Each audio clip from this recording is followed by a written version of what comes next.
Spirituality is a particular term which actually means dealing with intuition. In the theistic tradition, there is a notion of clinging into a word. A certain act is regarded as displeasing to divine principles. A certain act is regarded as pleasing for the divine whatever.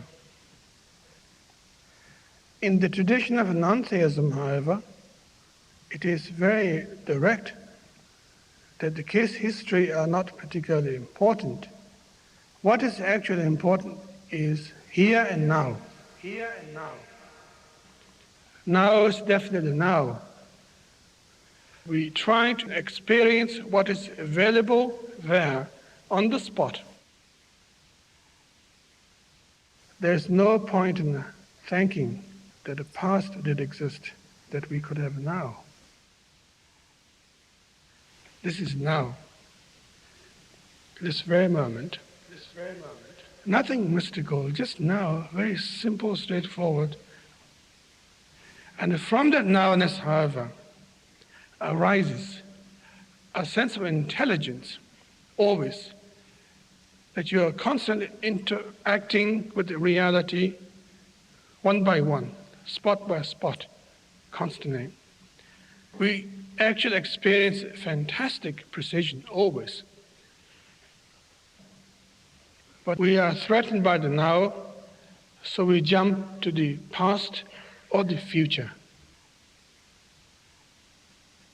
Paying attention to the materials that exist in our life, such rich life that we lead. All these choices takes place all the time, but none of them are regarded as bad or good per se. Everything we experience are unconditional experience. They don't come along with a label by saying this is regarded as bad, or this is good. But we experience them, but we don't actually pay heed to them properly. We don't actually regard that as that we are going somewhere. We regard that as a hassle, waiting to be dead. Waiting to be dead. Waiting to be dead. Waiting to be dead.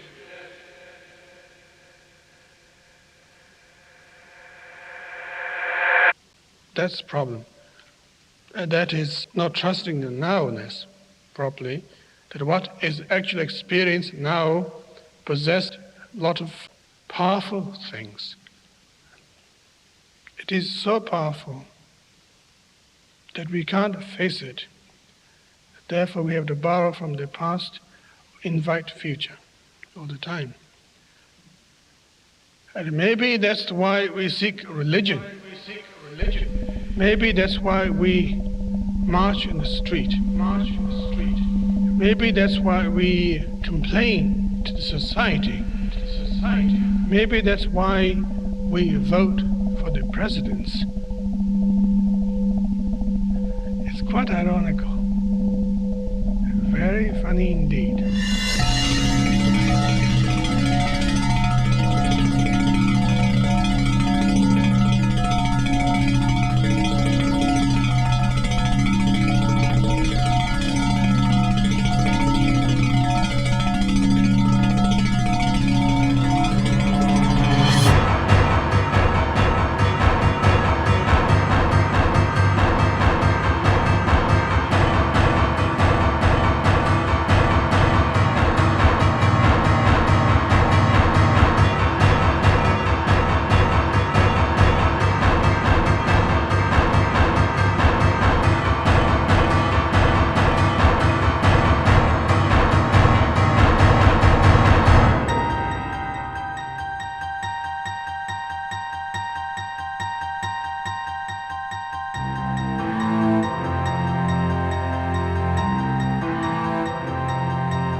The more you begin to investigate what we think we understand, where we came from, what we think we're doing, the more you begin to see we've been lied to. We've been lied to by every institution. What makes you think for 1 minute that the religious institution is the only one that's never been touched? The religious institutions of this world are at the bottom of the dirt. The religious institutions in this world are put there by the same people who gave you your government, your corrupt education, who set up your international banking cartels, because our masters don't give a damn about you or your family. All they care about is what they have always cared about, and that's controlling the whole damn world. We have been misled away from the true and divine presence in the universe that men have called God. I don't know what God is, but I know what he isn't. And unless and until you are prepared to look at the whole truth, and wherever it may go, whoever it may lead to, if you want to look the other way, or if you want to play favorites, then somewhere along the line you're going to find out you're messing with divine justice. The more you educate yourself, the more you understand where things come from, the more obvious things become, and you begin to see lies everywhere. You have to know the truth and seek the truth, and the truth will set you free.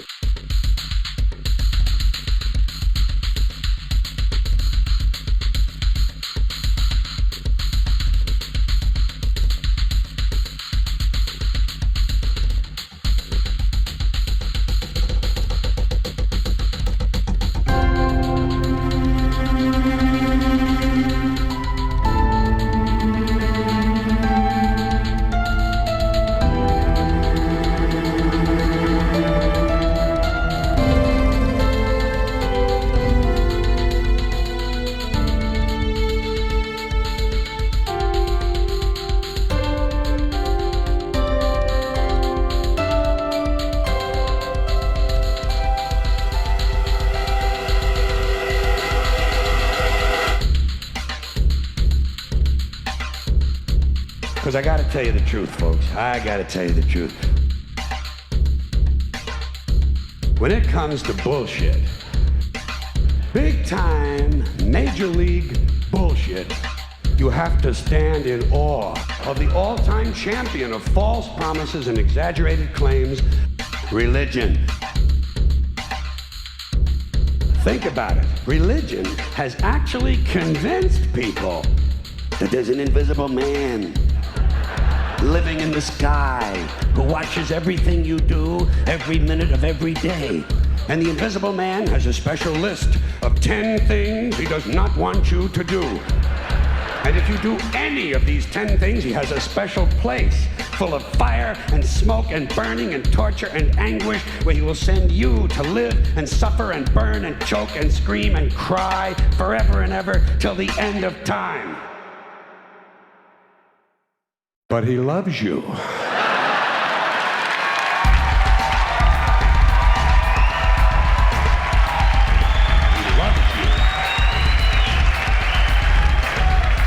He loves you and he needs money. He always needs money. He's all powerful, all perfect, all knowing, and all wise. Somehow, just can't handle money. Religion takes in billions of dollars, they pay no taxes, and they always need a little more. Now, you talk about a good bullshit story.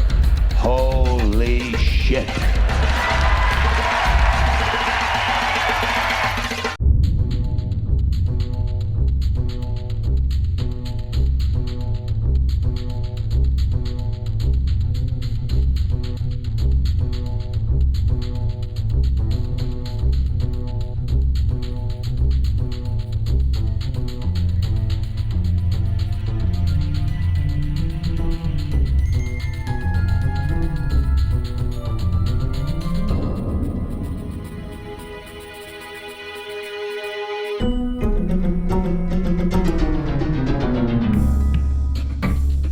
This is the sun. As far back as 10,000 BC, history is abundant with carvings and writings reflecting people's respect and adoration for this object. And it is simple to understand why, as every morning the sun would rise, bringing vision, warmth, and security, saving man from the cold, blind, predator-filled darkness of night. Without it, the cultures understood, the crops would not grow, and life on the planet would not survive. These realities made the sun the most adorned object of all time. Likewise, they were also very aware of the stars. The tracking of the stars allowed them to recognize and anticipate events which occurred over long periods of time, such as eclipses and full moons.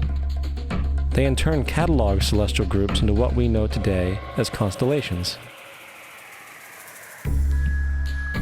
This is the cross of the zodiac, one of the oldest conceptual images in human history. It reflects the sun as it figuratively passes through the 12 major constellations over the course of a year. It also reflects the 12 months of the year, the 4 seasons, and the solstices and equinoxes. The term zodiac relates to the fact that constellations were anthropomorphized or personified as figures or animals. In other words, the early civilizations did not just follow the sun and stars, they personified them with elaborate myths involving their movements and relationships. The sun, with its life-giving and saving qualities, was personified as a representative of the unseen creator or God, God's Son, the light of the world, the savior of humankind. Likewise, the 12 constellations represented places of travel for God's Son, and were identified by names, usually representing elements of nature that happened during that period of time. For example, Aquarius, the water bearer, who brings the spring rains.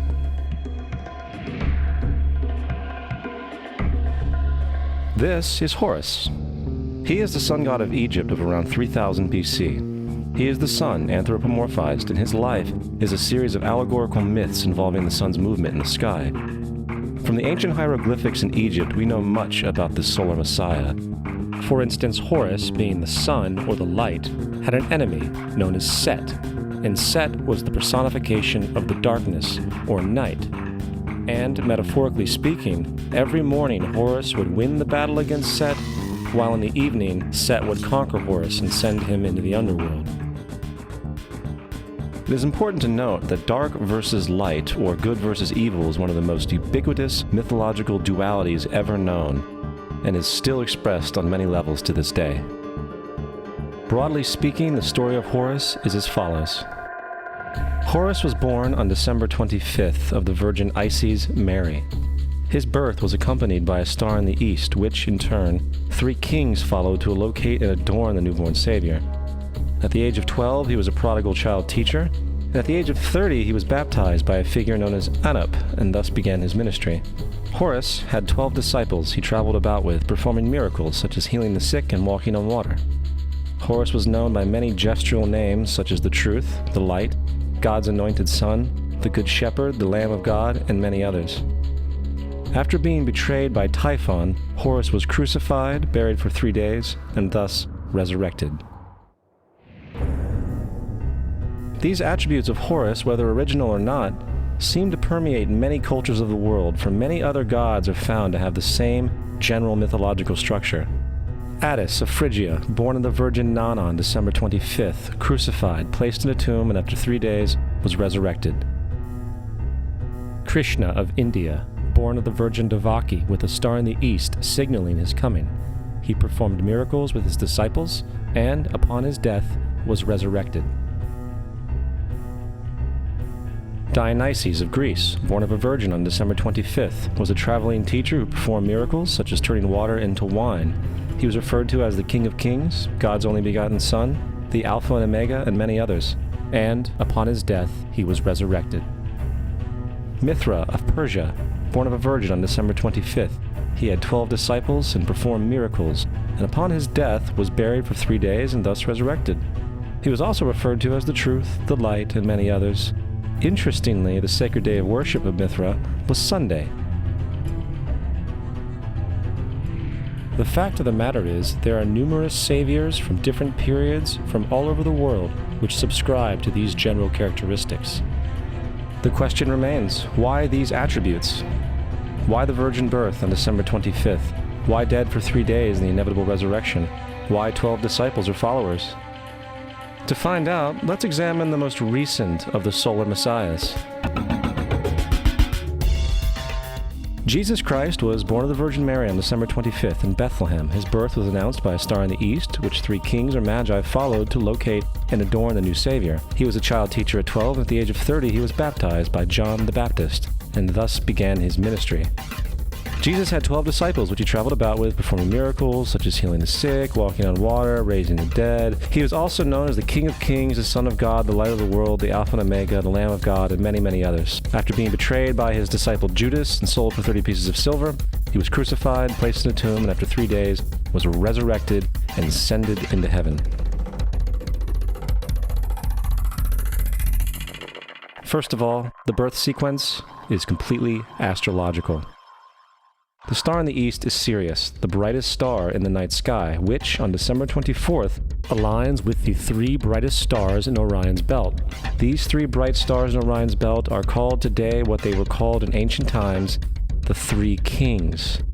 And the 3 kings and the brightest star, Sirius, all point to the place of the sunrise on December 25th. This is why the 3 kings follow the star in the east, in order to locate the sunrise, the birth of the sun.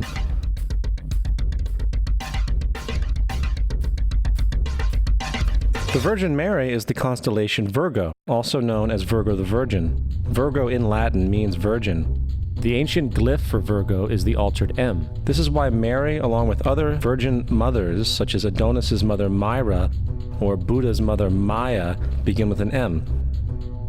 Virgo is also referred to as the house of bread, and the representation of Virgo is a virgin holding a sheaf of wheat. This house of bread and its symbol of wheat represents August and September, the time of harvest. In turn, Bethlehem, in fact, literally translates to house of bread. Bethlehem is thus a reference to the constellation Virgo, a place in the sky, not on earth. There's another very interesting phenomenon that occurs around December 25th, or the winter solstice. From the summer solstice to the winter solstice, the days become shorter and colder. And from the perspective of the northern hemisphere, the sun appears to move south and get smaller and more scarce. The shortening of the days and the expiration of the crops when approaching the winter solstice symbolize the process of death to the ancients. It was the death of the sun. And by December 22nd, the sun's demise was fully realized, for the sun, having moved south continually for 6 months, makes it to its lowest point in the sky. Here a curious thing occurs. The sun stops moving south, at least perceivably, for 3 days. And during this 3-day pause, the sun resides in the vicinity of the Southern Cross, or Crux, constellation. And after this time, on December 25th, the sun moves 1 degree, this time north, foreshadowing longer days, warmth, and spring. And thus it was said, the sun died on the cross, was dead for 3 days, only to be resurrected or born again. This is why Jesus and numerous other sun gods share the crucifixion, 3-day death, and resurrection concept. It is the sun's transition period before it shifts its direction back into the northern hemisphere, bringing spring and thus salvation. However, they did not celebrate the resurrection of the sun until the spring equinox, or Easter. This is because at the spring equinox, the sun officially overpowers the evil darkness, as daytime thereafter becomes longer in duration than the night, and the revitalizing conditions of spring emerge. Now, probably the most obvious of all the astrological symbolism around Jesus regards the 12 disciples. They are simply the 12 constellations of the zodiac, which Jesus, being the sun, travels about with. In fact, the number 12 is replete throughout the Bible.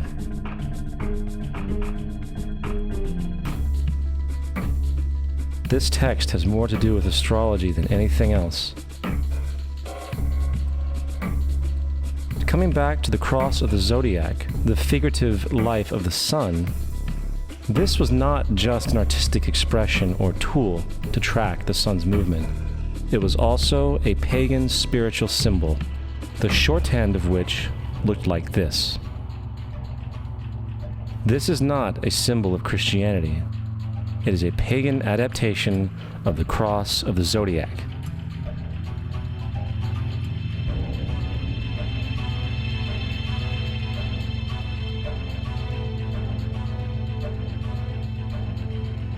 This is why Jesus in early occult art is always shown with his head on the cross, for Jesus is the Son of God, the light of the world, the risen Savior who will come again, as it does every morning, the glory of God who defends against the works of darkness as he is born again every morning and can be seen coming in the clouds up in heaven with his crown of thorns or sun rays.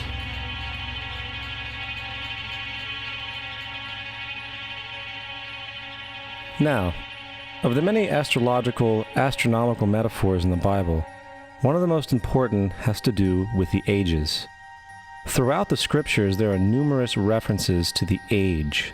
In order to understand this, we need to be familiar with a phenomenon known as the precession of the equinoxes. The ancient Egyptians, along with cultures long before them, recognized that approximately every 2150 years, the sunrise on the morning of the spring equinox would occur in a different sign of the zodiac. This has to do with a slow, angular wobble that the Earth maintains as it rotates on its axis. It is called a precession because the constellations go backwards rather than through the normal yearly cycle. The amount of time it takes for the precession to go through all 12 signs is roughly 25,765 years. This is also called the Great Year, and ancient societies were very aware of this, and they referred to each 2150-year period as an age. From 4300 BC to 2150 BC, it was the age of Taurus, the bull. From 2150 BC to 1 AD, it was the age of Aries, the ram. And from 1 AD to 2150 AD, it is the age of Pisces, the age we are still in to this day. And in and around 2150, we will enter the new age, the age of Aquarius. Now, the Bible reflects, broadly speaking, a symbolic movement through 3 ages while foreshadowing a 4th. In the Old Testament, when Moses comes down Mount Sinai with the 10 Commandments, he is very upset to see his people worshiping a golden bull calf. In fact, he shattered the stone tablets and instructed his people to kill each other in order to purify themselves. Most biblical scholars will attribute this anger to the fact that the Israelites were worshiping a false idol or something to that effect. The reality is, the golden bull is Taurus the bull, and Moses represents the new age of Aries the ram. This is why Jews even today still blow the ram's horn. Moses represents the new age of Aries, and upon the new age, everyone must shed the old age. Other deities mark these transitions as well, such as Mithra, a pre-Christian god who kills the bull in the same symbology. Now Jesus is the figure who ushers in the age following Aries, the age of Pisces, or the 2 fish. Fish symbolism is very abundant in the New Testament. Jesus feeds 5,000 people with bread and 2 fish. When he begins his ministry walking along Galilee, he befriends 2 fishermen who follow him. And I think we have all seen the Jesus fish on the back of people's cars. Little do they know what it actually means. It is a pagan astrological symbolism for the sun's kingdom during the age of Pisces. Also, Jesus' assumed birth date is essentially the start of this age. At Luke 22:10, when Jesus is asked by his disciples where the next Passover will be after he is gone, Jesus replies, "Behold, when ye are entered into the city, there shall a man meet you, bearing a pitcher of water. Follow him into the house where he entereth in." This scripture is by far one of the most revealing of all the astrological references. The man bearing the pitcher of water is Aquarius, the water bearer, who is always pictured as a man pouring out a pitcher of water. He represents the age after Pisces, and when the sun, God's Son, leaves the age of Pisces, Jesus, it will go into the house of Aquarius, as Aquarius follows Pisces in the precession of the equinoxes. All Jesus is saying is that after the age of Pisces will come the age of Aquarius.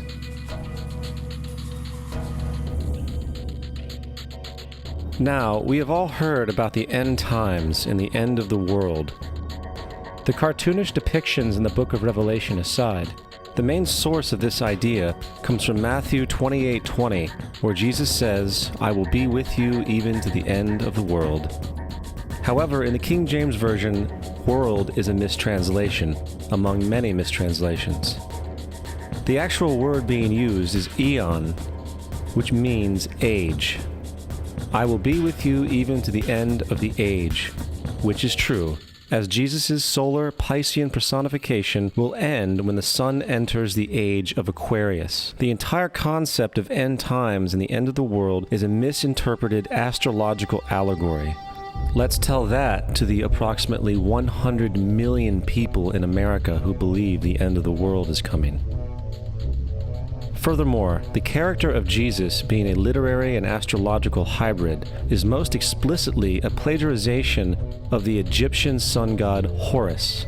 For example, inscribed about 3,500 years ago on the walls at the Temple of Luxor in Egypt are images of the Annunciation, the Immaculate Conception, the birth, and the adoration of Horus. The images begin with Thoth announcing to the Virgin Isis that she will conceive Horus, then Neph, the Holy Ghost, impregnating the Virgin, and then the virgin birth and the adoration. This is exactly the story of Jesus' miracle conception. In fact, the literary similarities between the Egyptian religion and the Christian religion are staggering.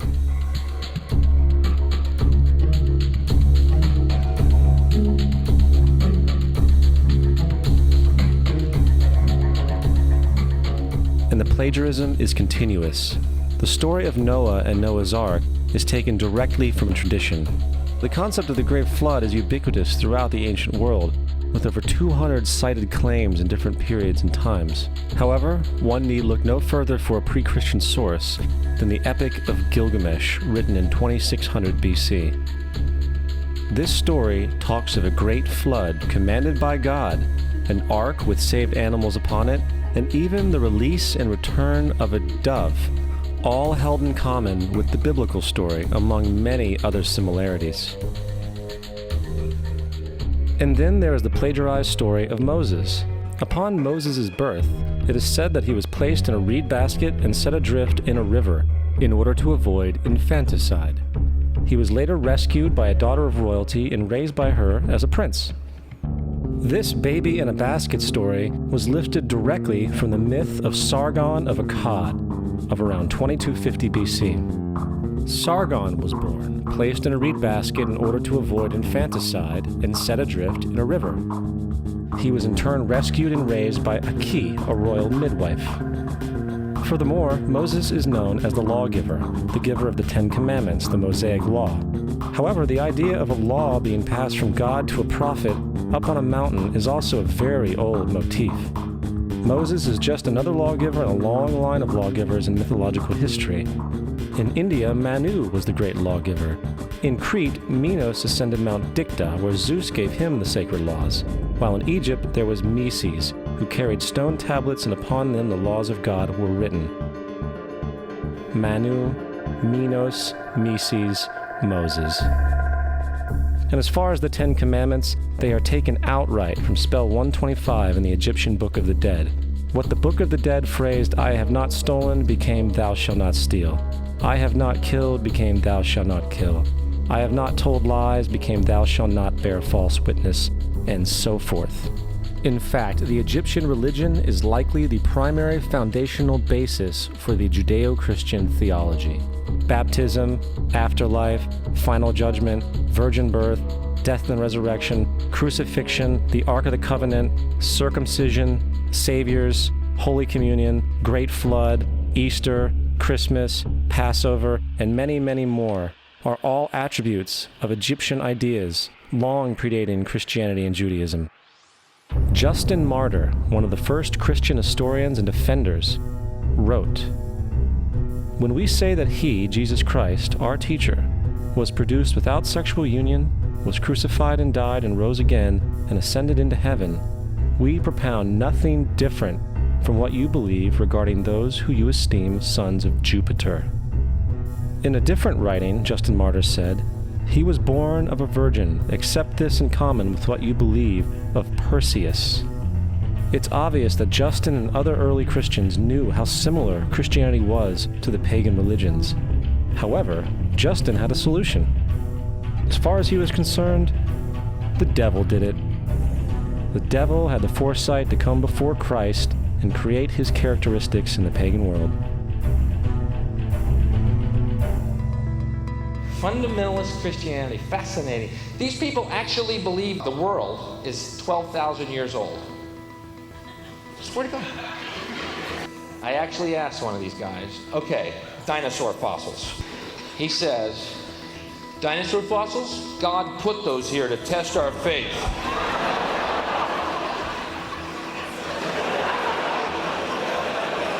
I think God put you here to test my faith, dude.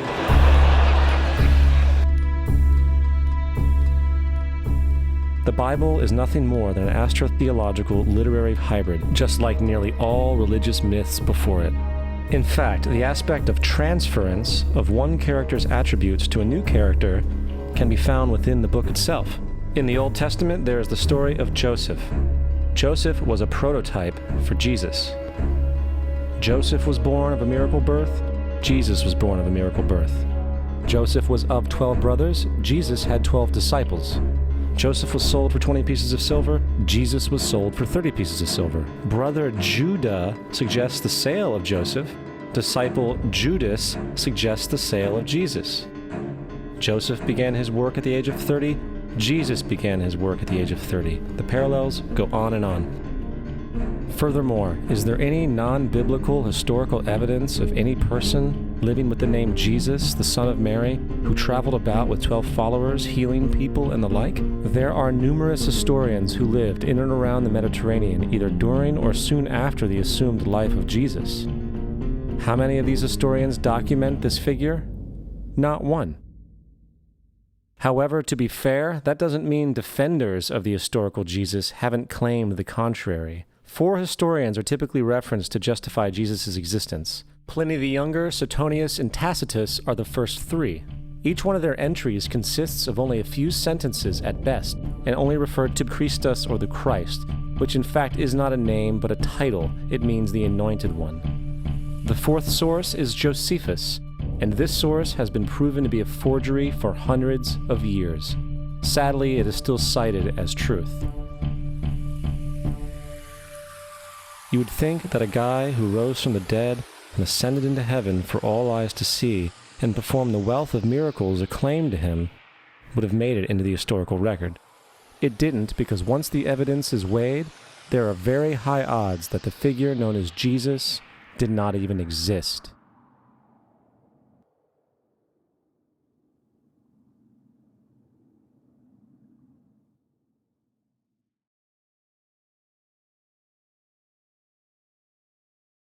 We don't want to be unkind, but we want to be factual. We don't want to cause hurt feelings, but we want to be academically correct in what we understand and know to be true. Christianity just is not based on truth. We find that Christianity was in fact nothing more than a Roman story, developed politically. The reality is, Jesus was the solar deity of the Gnostic Christian sect, and like all other pagan gods, he was a mythical figure. It was the political establishment that sought to historize the Jesus figure for social control. By 325 AD in Rome, Emperor Constantine convened the Council of Nicaea. It was during this meeting that the politically motivated Christian doctrines were established, and thus began a long history of Christian bloodshed and spiritual fraud.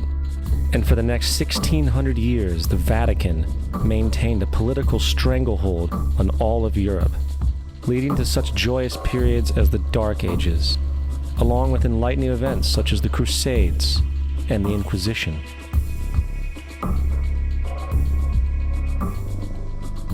Christianity, along with all other theistic belief systems, is the fraud of the age. It serves to detach the species from the natural world, and likewise each other. It supports blind submission to authority. It reduces human responsibility to the effect that God controls everything, and in turn awful crimes can be justified in the name of a divine pursuit. And most importantly, it empowers those who know the truth, but use the myth to manipulate and control societies. The religious myth is the most powerful device ever created and serves as the psychological soil upon which other myths can flourish.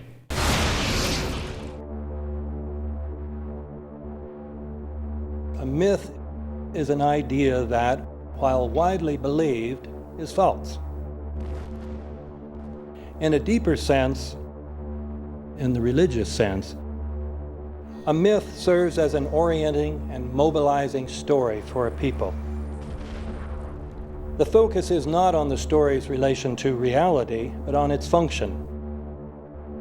A story cannot function unless it is believed to be true in the community or the nation. It is not a matter of debate. If some people have the bad taste to raise the question of the truth of the sacred story, the keepers of the faith do not enter into debate with them. They ignore them or denounce them as blasphemers. It is wrong, blasphemous, and sinful for you to suggest, imply, or help other people come to the conclusion that the U.S. government killed 3,000 of its own citizens.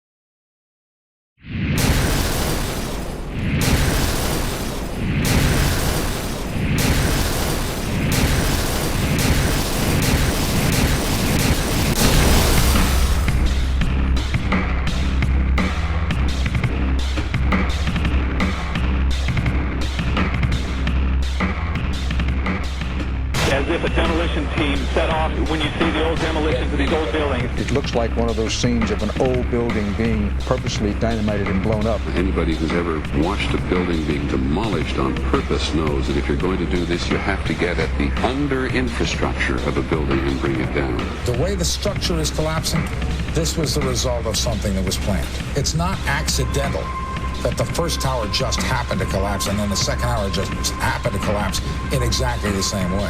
How they accomplished this, we don't know. The building collapsed to dust. You don't find a desk. You don't find a chair.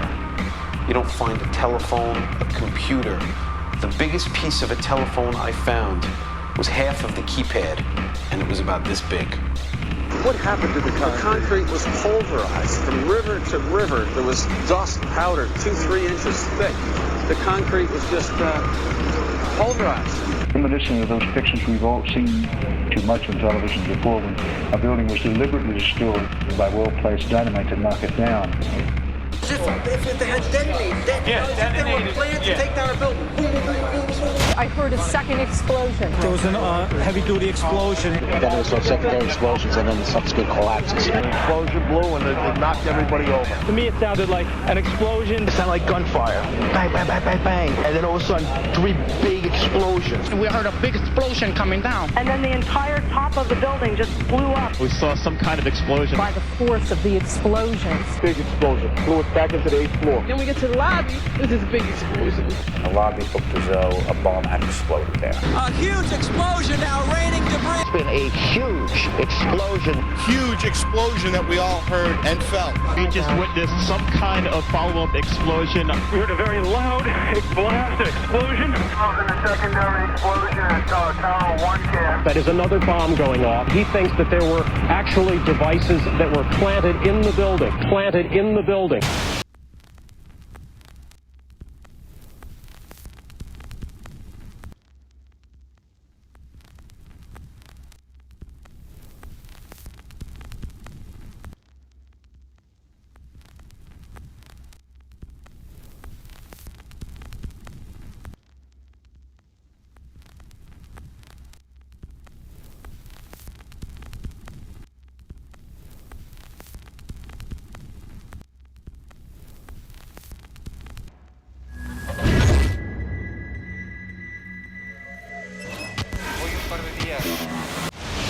I don't think anybody could have predicted that they would try to use an airplane as a missile, a hijacked airplane as a missile. Nobody in our government, at least, and I don't think the prior government that could envision flying airplanes into buildings.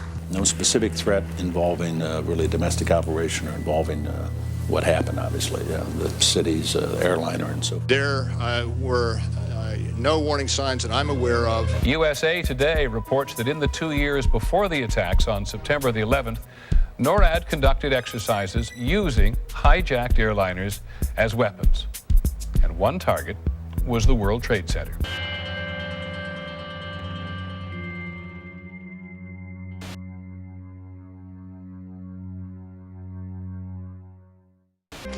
In confidential documents from the Philippines obtained by CNN, the plan was clear. He will board any American commercial aircraft, control its cockpit, and dive it at the CIA headquarters. Other buildings targeted the Pentagon and the World Trade Center. Security and counterterrorism was blinking red, in the words of George Tenet, that the warnings of an imminent attack were so severe that something dramatic should have been done. It was unparalleled. Instead, our president went on a month-long vacation.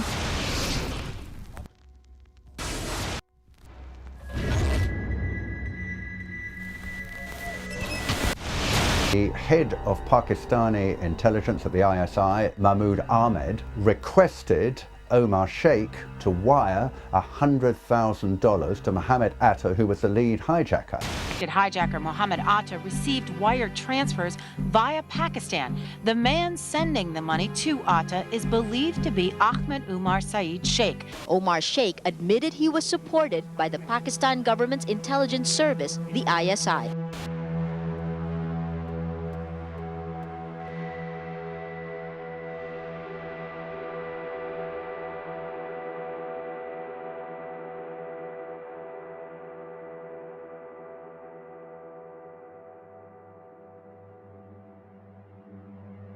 Although we are told that 4 or 5 of the alleged hijackers were on each of the flights. If so, their names should have been on the flight manifests. But the flight manifests that have been released contain neither the names of the alleged hijackers nor any Arab names whatsoever. We know that the men who were supposedly the hijackers had their houses, cars, credit cards paid for by the U.S. government. They were, in truth, agents. Evidence was also apparently planted. The passport of one of the hijackers on Flight 11 was allegedly found in the rubble. Goes through the fireball, through the side of the plane, and comes down the ground unscathed. But something happened. For 6 months, they reported they had this passport. Boy, we've got it. We've got the proof. And then the guy stood up and was alive. Several of these 19 men are still alive.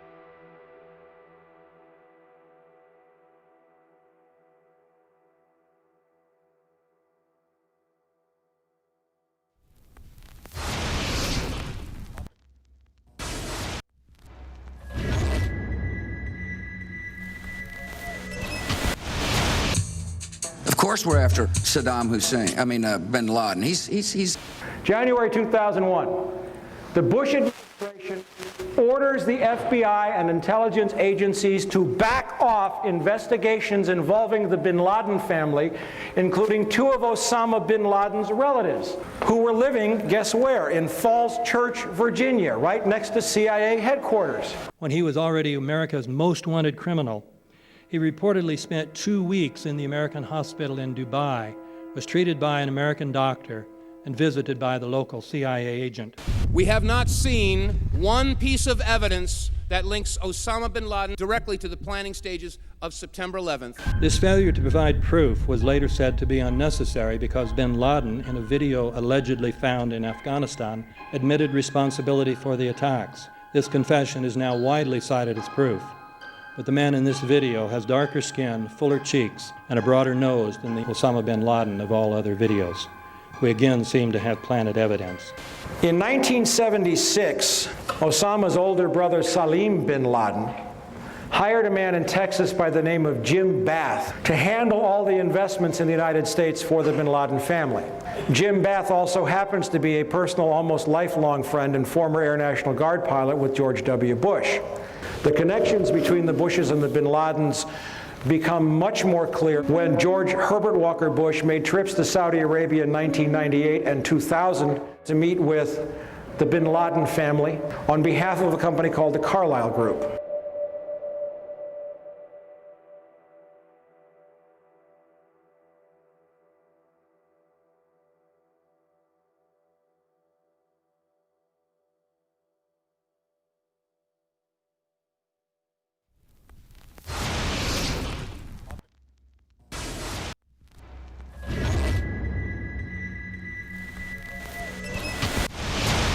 How could anyone fly a 60-ton, 125-foot wide, 44-foot tall plane through this obstacle course? The aircraft, before striking the Pentagon, reportedly executed a 270-degree downward spiral, and yet Hani Hanjour was known as a terrible pilot who could not safely fly even a small plane.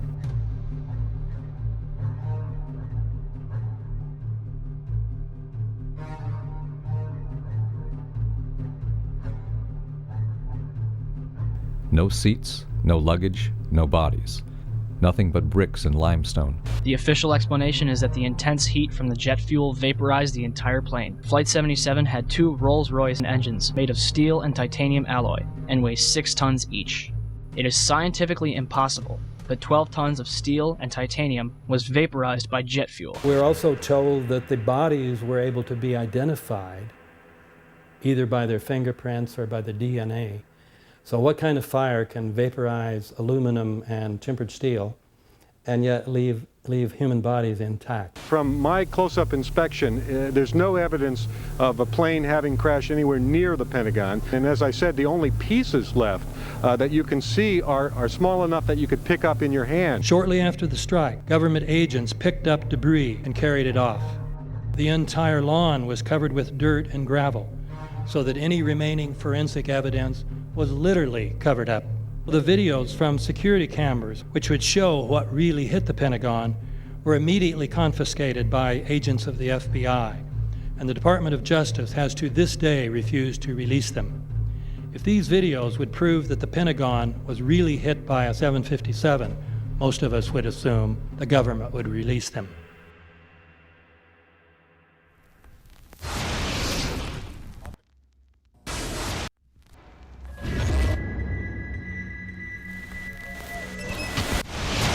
It looks like there's nothing there except for a hole in the ground. Basically, that's right. The only thing you could see from where we were was a big gouge in the earth and some broken trees. We could see some people walking around in the area, but from where we could see, there wasn't much left. Any large pieces of debris at all? No, there was nothing that you could distinguish that a plane had crashed there.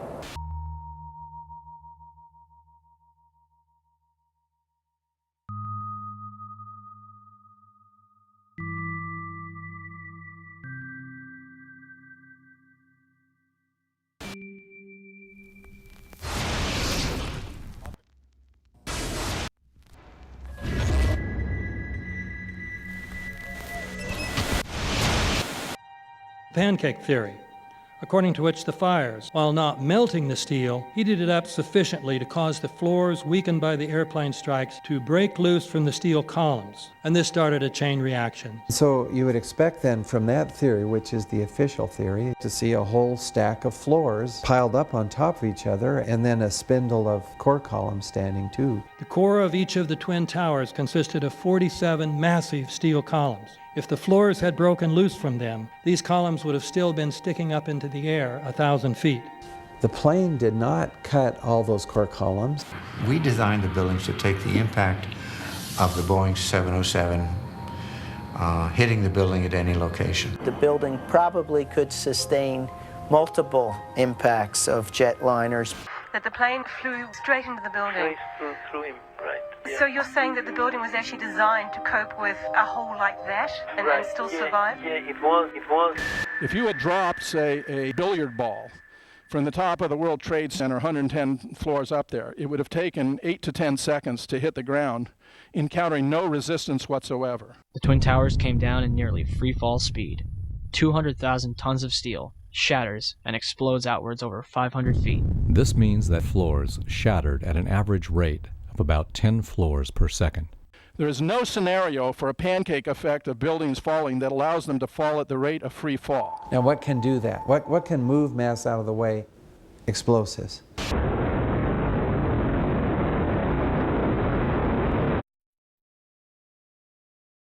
"47 huge steel columns going up the core. They're interconnected. How do you get them to fail simultaneously so the core disappears? It looks like those core columns were cut. The way we do this is by cutting the beam at an angle.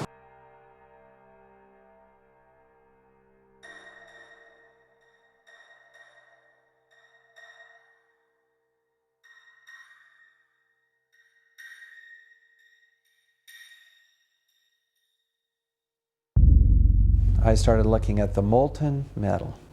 All three buildings, both towers in the rubble, in the basement areas, and Building 7, there's these pools of molten metal.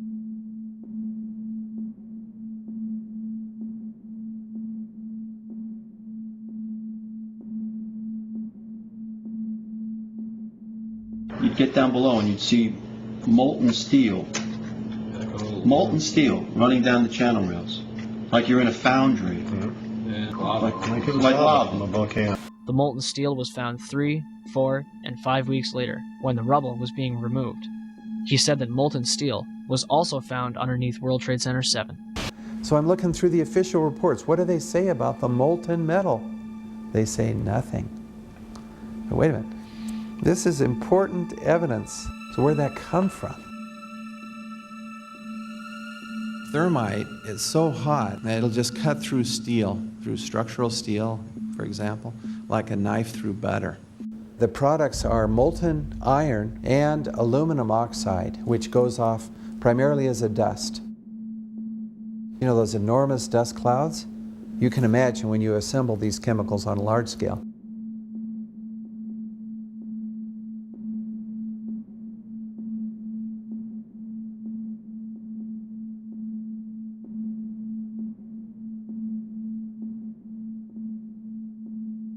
Molten metal pools under both towers after they collapsed, and Building 7. Now, Building 7 wasn't even hit by a jet. Part of the problem is that most people simply don't know much about Building 7 due to the extraordinary secrecy surrounding this collapse. And this was a 47-story skyscraper. This building fell at 5:25. It was not hit by a plane. This building had fires on only 2 or 3 floors. And it was brought down by what we know was a controlled demolition. Demolitions, they look just like that. You know, a kink in the middle, and then that building just comes straight down, almost at free fall speed. They first blow one of the central columns so the building falls in on itself. Building 7 had a classic crimp or wedge. Its central column was blown out first, so it didn't structurally damage buildings just a few feet away from it.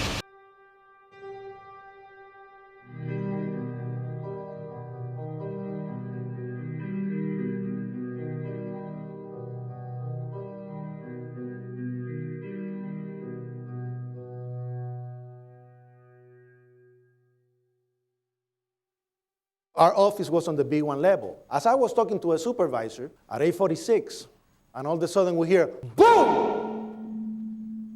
An explosion so hard that pushed us upwards.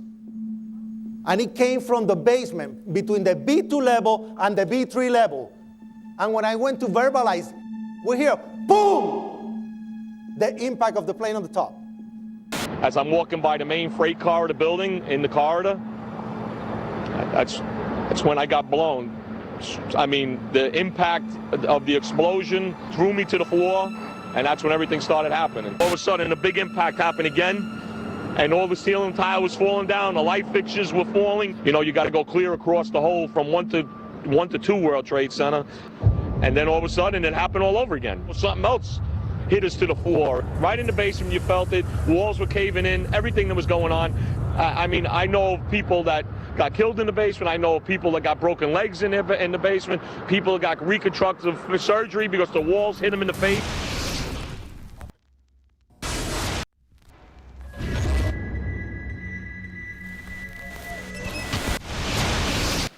According to standard operating procedure, if an FAA flight controller notices anything that suggests a possible hijacking, the controller is to contact a superior. If the problem cannot be fixed within about a minute, the superior is to ask NORAD, the North American Aerospace Command, to send up or scramble jet fighters to find out what is going on. NORAD then issues a scramble order to the nearest Air Force base with fighters on alert.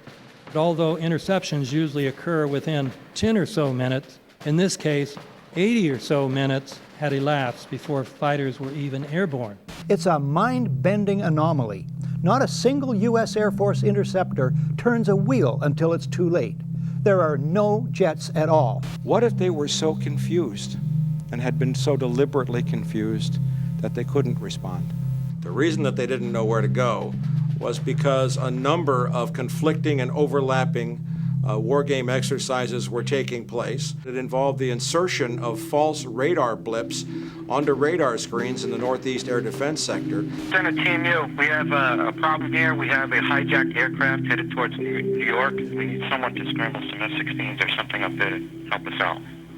Is this real world or exercise? Is this real world or exercise? There was another exercise, Vigilant Warrior, which was in fact, according to a NORAD source, a live fly hijack drill being conducted at the same time. With only 8 available fighter aircraft, and they have to be dispatched in pairs, they were dealing with as many as 22 possible hijacks on the day of 9/11, and they couldn't separate the war game exercises from the actual hijacks.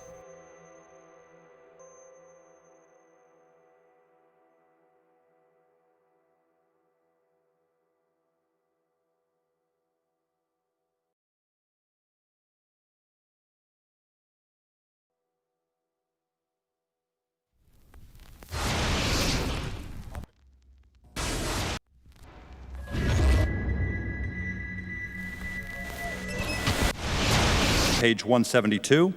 The U.S. government has not been able to determine the origin of the money used for the 9/11 attacks. Ultimately, the question is of little practical significance. The American authorities have not managed to trace the source of the funding. And then the most amazingly disingenuous statement ultimately is it of little consequence. It is of massive consequence. Doesn't it matter who paid for 9/11? The collapse of Building 7 has been recognized as especially difficult to explain. The 9/11 Commission report implicitly admitted that it could not explain the collapse of this building by not even mentioning it.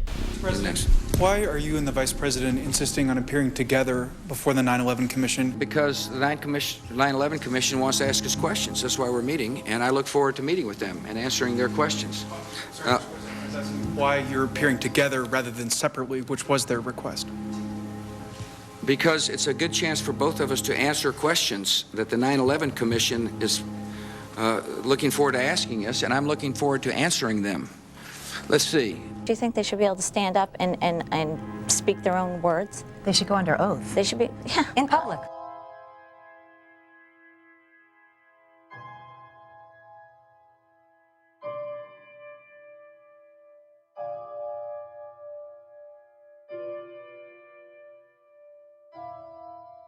Don't you think that the families deserve to have a transcript or to be able to see what you Adam, said? you asked me that question yesterday.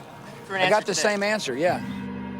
The final report was a unanimous report. That means that if there was a single commissioner who had any objection about anything, that fact would be dropped from the report. We have found out that he not only served on the transition team of the Bush administration, that he was a person who wrote a draft memo for the setup of the Bush administration's National Security Council, that he was an individual who wrote the preemptive war strategy that was eventually used for the war in Iraq, that he is a close friend of Condoleezza Rice's. We want him to resign. There is literally nothing in the 9/11 report that the Bush administration did not approve of. We can understand, therefore, why the Commission, under Zelikow's leadership, would have ignored all the evidence that would point to the truth, that 9/11 was a false flag operation intended to authorize the doctrines and funds needed for a new level of imperial mobilization.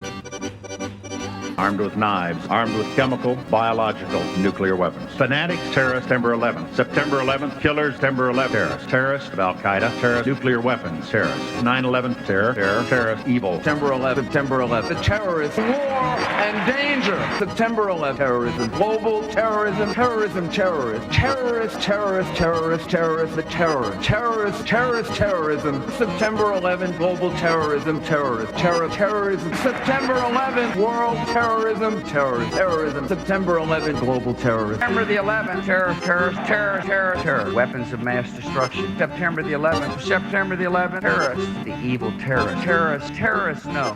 Terrorism. The words are hypnotically repeated. Terrorism, terrorist, terrorist threat, and of course, believed to be linked to Al-Qaeda. But it's the so-called war on terrorism that's in our faces practically 24/7 as the inescapable focus of our existence. One day, our grandchildren will look back on this time and ask, how was the war on terror won?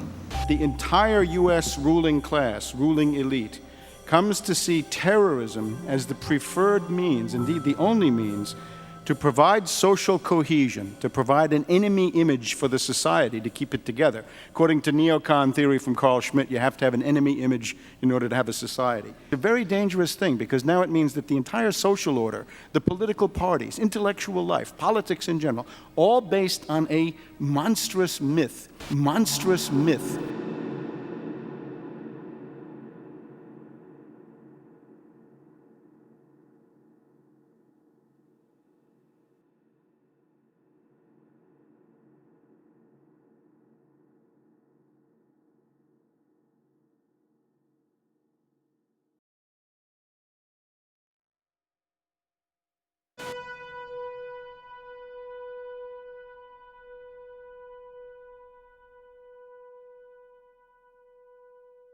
Look, the CIA has done in this country, what they've done to us is unbelievable. Look at the terrorist acts that have occurred. The CIA behind most, if not all of them. We had the Marine barracks. We had our embassy in Kenya. We had Pan Am 103. We had the USS Cole. We had Oklahoma City. We had the World Trade Center in 1993. That helped the terrorists blow up the World Trade Center the first time. They built the bomb. They got the driver's license. The informant, the FBI informant, a fellow named Salam, a 43-year-old former Egyptian army officer, he was given the assignment to put the bomb together. And he went to his supervisor, his FBI supervisor, and said, we're going to put a dummy bomb in here, right? And the FBI supervisor said, no, we're going to put a real bomb. The FBI actually carried out the attack on the World Trade Center in 1993. They actually hired Ahmad Salam and paid him $1 million and gave him real explosives, a detonator, and told him to build a bomb and to give it to the foolish people that he was controlling to allow them to attack the World Trade Center complex. Unfortunately for them, there were only 6 people killed, not enough to pass the legislation. So what happened is 2 years later, April 19, 1995, down comes Oklahoma City Murrah building, 168 people killed. 1 year later, the anti-terrorism legislation that takes away many of our constitutional rights and civil liberties is passed.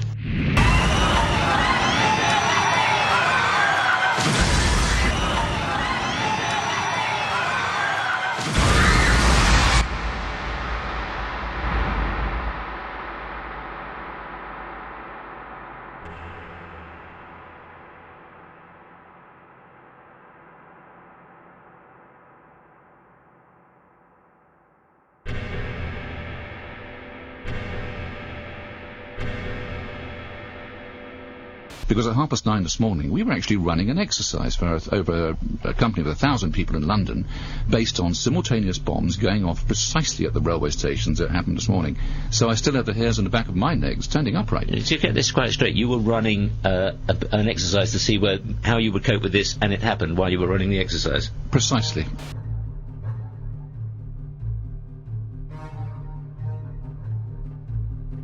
Supposed to believe is some kind of coincidence, there was also an anti-terrorist drill going on 7/7.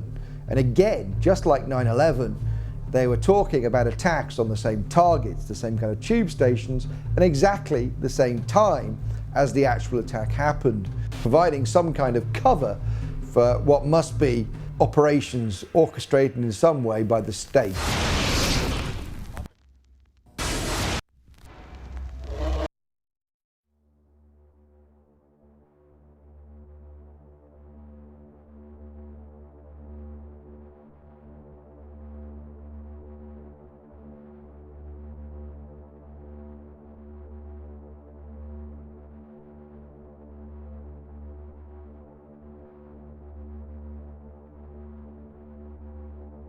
I am absolutely appalled at how much people in this country do not think. We are given to understand that, that an Arabic guy out there up in the mountains financed the most elaborate attack on this country. Do you think some people in a cave, were able to have NORAD stand down?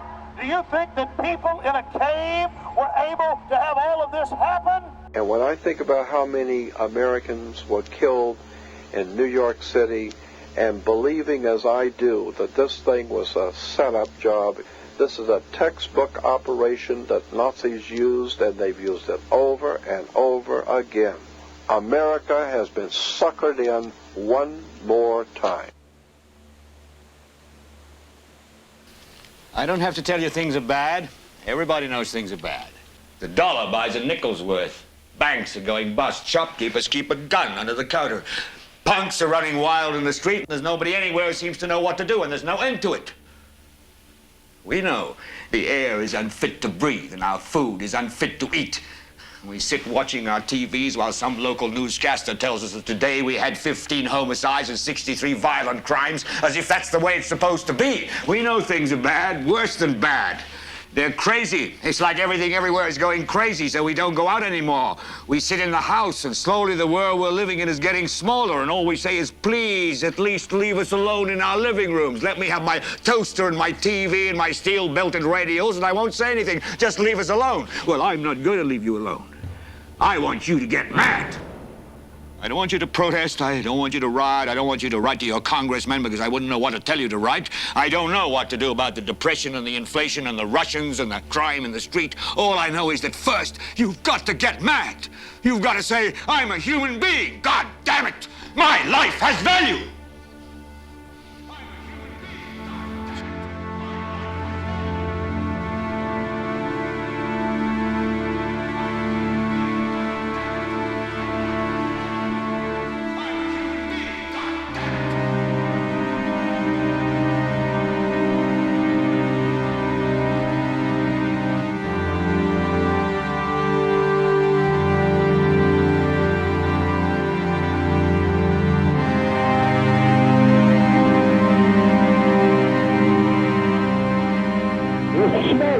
There, 105, 2 power.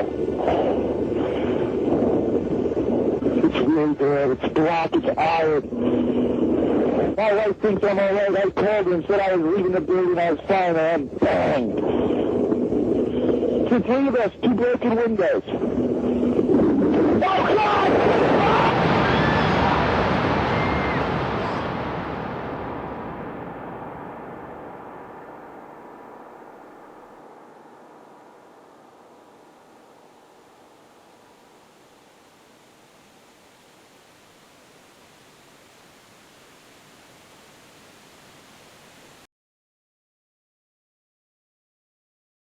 Ladies and gentlemen, the very word secrecy is repugnant in a free and open society, and we are, as a people, inherently and historically opposed to secret societies, to secret oaths, and to secret proceedings.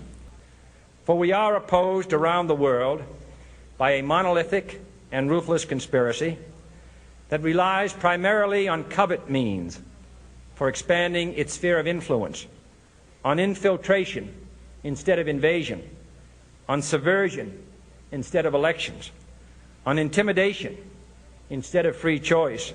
It is a system which has conscripted vast human and material resources into the building of a tightly knit, highly efficient machine that combines military, diplomatic, intelligence, economic, scientific, and political operations.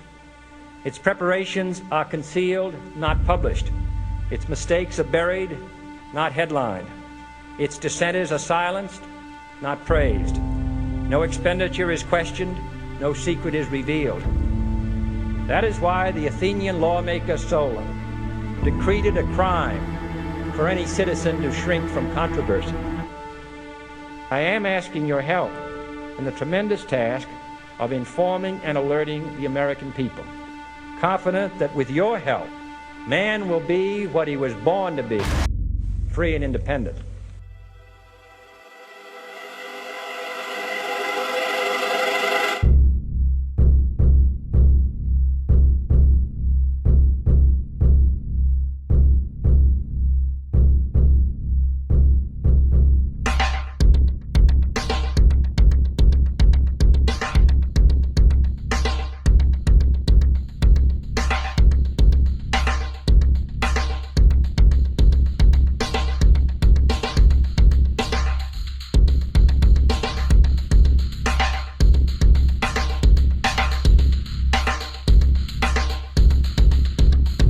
(1775), the American Revolutionary War began as the American colonies sought to detach from England and its oppressive monarchy. Though many reasons are cited for the revolution, one in particular sticks out as the prime cause: that King George III of England outlawed the interest-free, independent currency the colonies were producing and using for themselves, in turn forcing them to borrow money from the Central Bank of England at interest, immediately putting the colonies into debt.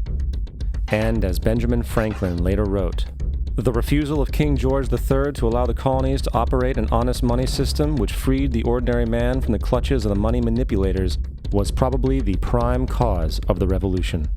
In 1783, America won its independence from England. However, its battle against the central bank concept and the corrupt, greed-filled men associated with it had just begun. So what is a central bank? A central bank is an institution that produces the currency of an entire nation. Based on historical precedent, two specific powers are inherent in central banking practice: the control of interest rates and the control of the money supply, or inflation. The central bank does not simply supply a government's economy with money, it loans it to them at interest. Then, through the use of increasing and decreasing the supply of money, the central bank regulates the value of the currency being issued. It is critical to understand that the entire structure of this system can only produce one thing in the long run: debt. It doesn't take a lot of ingenuity to figure this scam out. For every single dollar produced by the central bank is loaned at interest. That means every single dollar produced is actually the dollar plus a certain percent of debt based on that dollar.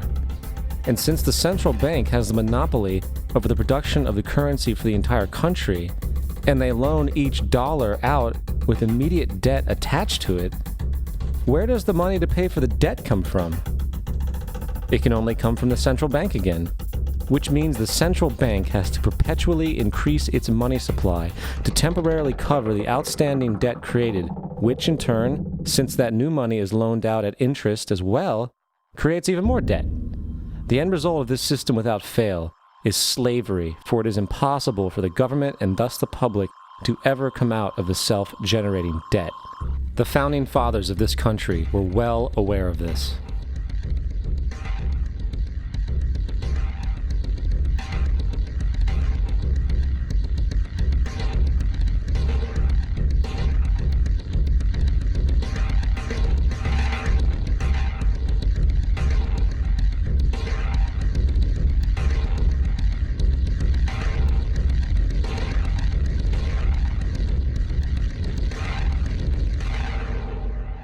By the early 20th century, the U.S. had already implemented and removed a few central banking systems, which were swindled into place by ruthless banking interests. At this time, the dominant families in the banking and business world were the Rockefellers, the Morgans, the Warburgs, the Rothschilds. And in the early 1900s, they sought to push once again legislation to create another central bank. However, they knew the government and public were very weary of such an institution, so they needed to create an incident to affect public opinion. So, J.P. Morgan, publicly considered a financial luminary at the time, exploited his mass influence by publishing rumors that a prominent bank in New York was insolvent or bankrupt. Morgan knew this would cause mass hysteria, which would affect other banks as well. And it did. The public, in fear of losing their deposits, immediately began mass withdrawals. Consequently, the banks were forced to call in their loans, causing the recipients to sell their property, and thus a spiral of bankruptcies, repossessions, and turmoil emerged. Putting the pieces together a few years later, Frederick Allen of Life magazine wrote, "The Morgan interests took advantage to precipitate the panic, guiding it shrewdly as it progressed." Unaware of the fraud, the Panic of 1907 led to a congressional investigation headed by Senator Nelson Aldrich, who had intimate ties to the banking cartels and later became part of the Rockefeller family through marriage. The commission, led by Aldrich, recommended a central bank should be implemented so a panic like 1907 could never happen again. This was the spark the international bankers needed to initiate their plan. In 1910, a secret meeting was held at a J.P. Morgan estate on Jekyll Island off the coast of Georgia. It was there that the central banking bill called the Federal Reserve Act was written. This legislation was written by bankers, not lawmakers. This meeting was so secretive, so concealed from government and public knowledge that the 10 or so figures who attended disguised their names when en route to the island. After this bill was constructed, it was then handed over to their political frontman, Senator Nelson Aldrich, to push through Congress. And in 1913, with heavy political sponsorship by the bankers, Woodrow Wilson became president, having already agreed to sign the Federal Reserve Act in exchange for campaign support. And 2 days before Christmas, when most of Congress was at home with their families, the Federal Reserve Act was voted in, and Wilson in turn made it law. Years later, Woodrow Wilson wrote, in regret,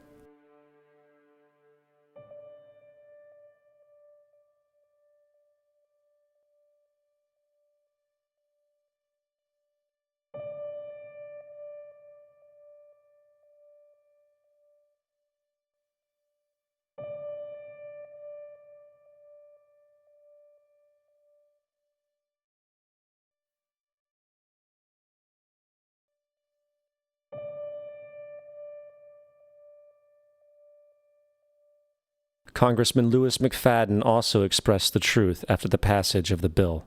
A world banking system was being set up here, a superstate controlled by international bankers, acting together to enslave the world for their own pleasure. The Fed has usurped the government. Now, the public was told that the Federal Reserve System was an economic stabilizer, and inflation and economic crises were a thing of the past. Well, as history has shown, nothing is further from the truth.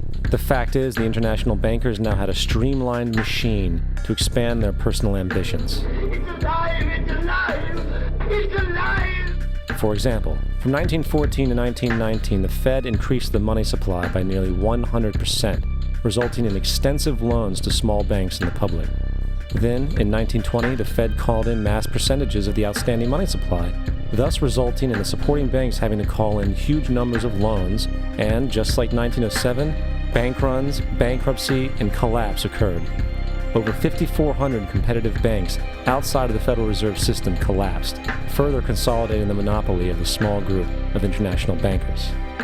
Privy to this crime, Congressman Lindbergh stepped up and said in 1921, "Under the Federal Reserve Act, panics are scientifically created. The present panic is the first scientifically created one, worked out as we figure a mathematical equation." However, the panic of 1920 was just a warm-up. From 1921 to 1929, the Fed again increased the money supply, resulting once again in extensive loans to the public and banks. There was also a fairly new type of loan called a margin loan in the stock market. Very simply, the margin loan allowed an investor to put down only 10% of a stock's price, with the other 90% being loaned through the broker. In other words, a person could own $1,000 worth of stock with only $100 down. This method was very popular in the roaring 1920s, as everyone seemed to be making money in the market. However, there was a catch to this loan. It could be called in at any time and had to be paid within 24 hours. This is termed a margin call, and the typical result of a margin call is the selling of the stock purchased with the loan. So, a few months before October in 1929, J.D. Rockefeller, Bernard Baruch, and other insiders quietly exited the market. And on October 24, 1929, the New York financiers who furnished the margin loans started calling them in masse. This sparked an instantaneous, massive sell-off in the market, for everyone had to cover the margin loans. It then triggered mass bank runs for the same reason, in turn collapsing over 16,000 banks, enabling the conspiring international bankers to not only buy up rival banks at a discount, but to also buy up whole corporations at pennies on the dollar. It was the greatest robbery in American history. But that didn't stop there.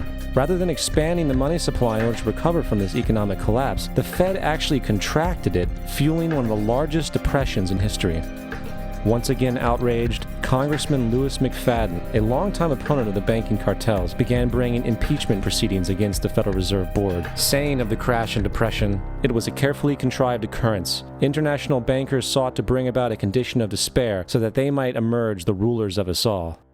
Not surprisingly, and after 2 previous assassination attempts, McFadden was poisoned at a banquet before he could push for the impeachment. Now, having reduced the society to squalor, the Federal Reserve bankers decided that the gold standard should be removed. In order to do this, they needed to acquire the remaining gold in the system. So, under the pretense of helping to end the Depression, came the 1933 gold seizure. Under the threat of imprisonment for 10 years, everyone in America was required to turn in all gold bullion to the Treasury, essentially robbing the public of what little wealth they had left. And at the end of 1933, the gold standard was abolished. If you look at a dollar bill from before 1933, it says it is redeemable in gold. You look at a dollar bill today, it says it is legal tender, which means it is backed by absolutely nothing. It is worthless paper. The only thing that gives our money value is how much of it is in circulation. Therefore, the power to regulate the money supply is also the power to regulate its value, which is also the power to bring entire economies and societies to its knees.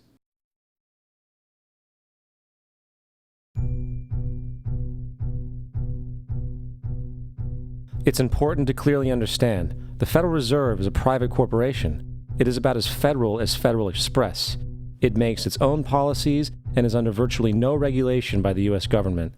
It is a private bank that loans all the currency at interest to the government, completely consistent with the fraudulent central banking model that the country sought to escape from when it declared independence in the American Revolutionary War.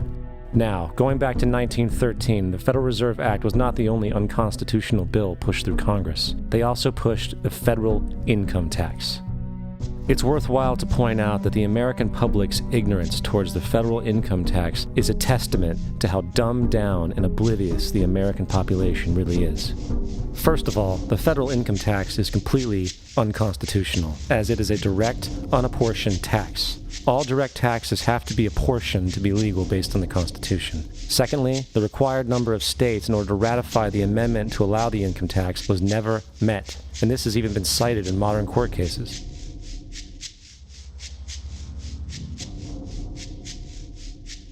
Third, at the present day, roughly 35% of the average worker's income is taken from them via this tax. That means you work 4 months out of the year to fulfill this tax obligation. And guess where that money goes?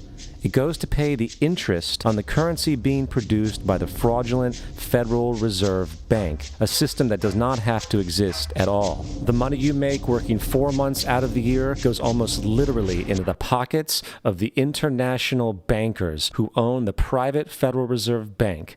And fourth, even with the fraudulent government claim as to the legality of the income tax, there is literally no statute, no law in existence that requires you to pay this tax, period. I really expected that, of course, there's a law that you can point to in the law book, the code, that requires you to file a tax return. Of course there is. I was at that point where I couldn't find the statute that clearly made a person liable, at least not me and most people I know. And I had no choice in my mind except to resign. Based on the research that I did throughout the year 2000 and that I'm still doing, I have not found that law. I've asked Congress, we've asked a lot of people in the IRS commissioners, helpers. They can't answer, because if they answer, the American people are going to know that this whole thing is a fraud. I haven't filed an federal income tax return since I left. I have not filed a tax return since 1999. the income tax is nothing less than the enslavement of the entire country. Now, the control of the economy and the perpetual robbery of wealth is only one side of the Rubik's Cube the bankers hold in their hands. The next tool for profit and control is war. Since the inception of the Federal Reserve in 1913, a number of large and small wars have commenced. The three most pronounced were World War I, World War II, and Vietnam. World War I. In 1914, European wars broke out centered around England and Germany. The American public wanted nothing to do with the war. In turn, President Woodrow Wilson publicly declared neutrality. However, under the surface, the U.S. administration was looking for any excuse it could find to enter it. In a noted observation by Secretary of State William Jennings, the large banking interests were deeply interested in the World War because of the wide opportunities for large profits. It's important to understand that the most lucrative thing that can happen for the international bankers is war, for it forces the country to borrow even more money from the Federal Reserve Bank at interest. Woodrow Wilson's top advisor and mentor was Colonel Edward House, a man with intimate connections with the international bankers who wanted in the war. In a documented conversation between Colonel House, Wilson's advisor, and Sir Edward Grey, the Foreign Secretary of England, regarding how to get America into the war, Grey inquired, "What will Americans do if Germans sink an ocean liner with American passengers on board?" House responded, "I believe that a flame of indignation would sweep the United States, and that by itself would be sufficient to carry us into war." So, on May 7, 1915, on essentially the suggestion of Sir Edward Grey, a ship called the Lusitania was deliberately sent into German-controlled waters where German military vessels were known to be. And, as expected, German U-boats torpedoed the ship, exploding stored ammunition, killing 1,200 people. To further understand the deliberate nature of this setup, the German embassy actually put advertisements in the New York Times telling people that if they boarded the Lusitania, they did so at their own risk, as such a ship sailing from America to England through the war zone would be liable to destruction. In turn, and as anticipated, the sinking of the Lusitania caused a wave of anger among the American population, and America entered the war a short time after. The First World War caused 323,000 American deaths. J.D. Rockefeller made $200 million off of it. Not to mention the war cost about $30 billion for America, most of which was borrowed from the Federal Reserve Bank at interest, furthering the profits of the international bankers. World War II. On December 7, 1941, Japan attacked the American fleet at Pearl Harbor, triggering our entry into that war. President Franklin D. Roosevelt declared the attack was a day that will live in infamy. A day of infamy indeed, but not because of the alleged surprise attack on Pearl Harbor. After 60 years of surfacing information, it is clear that not only was the attack on Pearl Harbor known weeks in advance, it was outright wanted and provoked. Roosevelt, whose family had been New York bankers since the 18th century, whose uncle Frederick was on the original Federal Reserve Board, was very sympathetic to the interests of the international bankers, and the interest was to enter the war, as we've seen, nothing is more profitable for international bankers than war. In a journal entry by Roosevelt's Secretary of War Henry Stimson, dated November 25, 1941, he documented a conversation he had with Roosevelt. The question was, how should we maneuver them into firing the first shot? It was desirable to make sure the Japanese be the ones to do this, so that there should remain no doubt as to who were the aggressors. In the months leading up to the attack on Pearl Harbor, Roosevelt had done almost everything in his power to anger the Japanese, showing a posture of aggression. He halted all of Japan's imports of American petroleum. He froze all the Japanese assets in the United States. He made public loans to nationalist China and supplied military aid to the British, both enemies of Japan in the war, which, by the way, is completely in violation of international war rules. And on December 4th, 3 days before the attack, Australian intelligence told Roosevelt about a Japanese task force moving towards Pearl Harbor. Roosevelt ignored it. So, as hoped and allowed, on December 7, 1941, Japan attacked Pearl Harbor, killing 2,400 soldiers. Before Pearl Harbor, 83% of the American public wanted nothing to do with the war. After Pearl Harbor, 1 million men volunteered for the war. It is important to note, Nazi Germany's war effort was largely supported by two organizations, one of which was called IG Farben. IG Farben produced 84% of Germany's explosives, and even the Zyklon B used in the concentration camps to kill millions. One of the unspoken partners of IG Farben was J.D. Rockefeller's Standard Oil Company in America. In fact, the German Air Force could not operate without a special additive patented by Rockefeller's Standard Oil. The drastic bombing of London by Nazi Germany, for example, was made possible by a $20 million sale of fuel to IG Farben by the Rockefeller Standard Oil Company. This is just one small point on the topic of how American business funded both sides of World War II. One other treasonous organization worth mentioning is the Union Banking Corporation of New York City. Not only did it finance numerous aspects of Hitler's rise to power, along with actual materials during the war, it was also a Nazi money laundering bank, which was eventually exposed for having millions of dollars of Nazi money in its vaults. The Union Banking Corporation of New York was eventually seized for violations of the Trading with the Enemy Act. Guess who the director and vice president of the Union Bank was? Prescott Bush, our current president's grandfather, and of course our former president's father. Keep that in mind when considering the moral and political dispositions of the Bush family. Vietnam.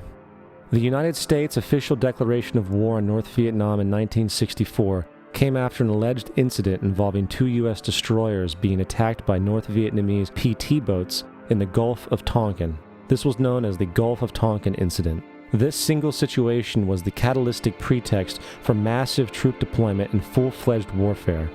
One problem, however, the attack on the U.S. destroyers by Vietnamese PT boats never happened. It was a completely staged event to have an excuse to enter the war. Former Secretary of Defense Robert McNamara stated years later that the Gulf of Tonkin incident was a mistake, while many other insiders and officers have come forward, relaying that it was a contrived farce, a complete lie.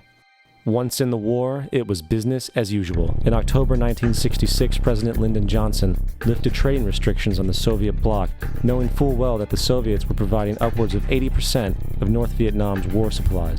Consequently, Rockefeller interests financed factories in the Soviet Union, which the Soviets used to manufacture military equipment and send it to North Vietnam. However, the funding of both sides of this conflict was only one side of the coin. In 1985, Vietnam's rules of engagement were declassified. This detailed what American troops were and were not allowed to do in the war.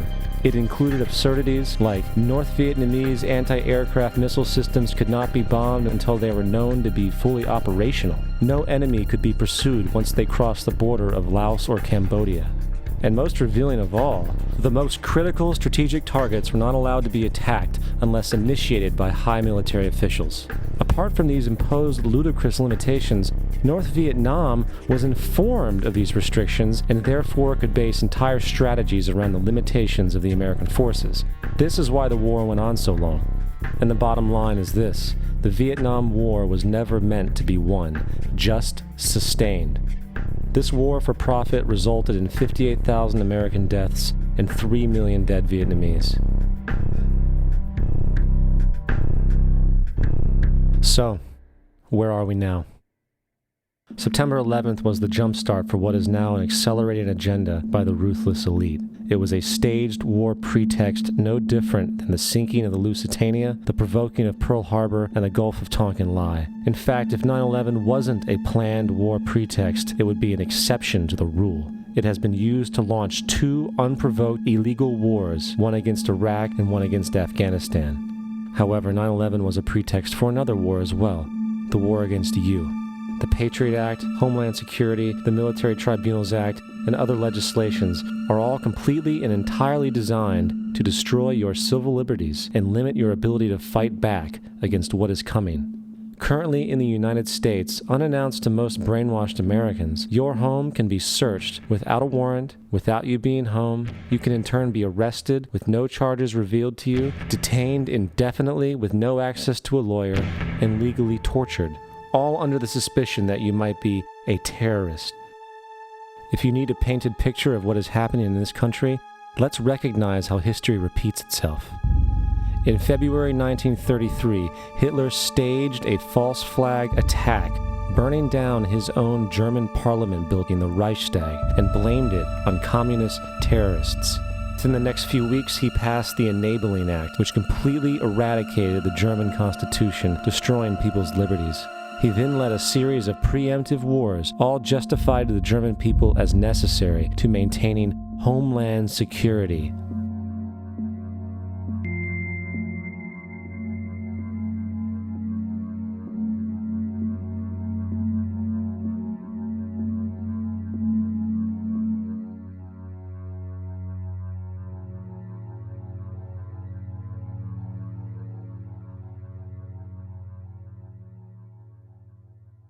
Am Schicksal des Kommunismus und der sich mit ihm verbrüdernden anderen Organisationen ändert dies nichts.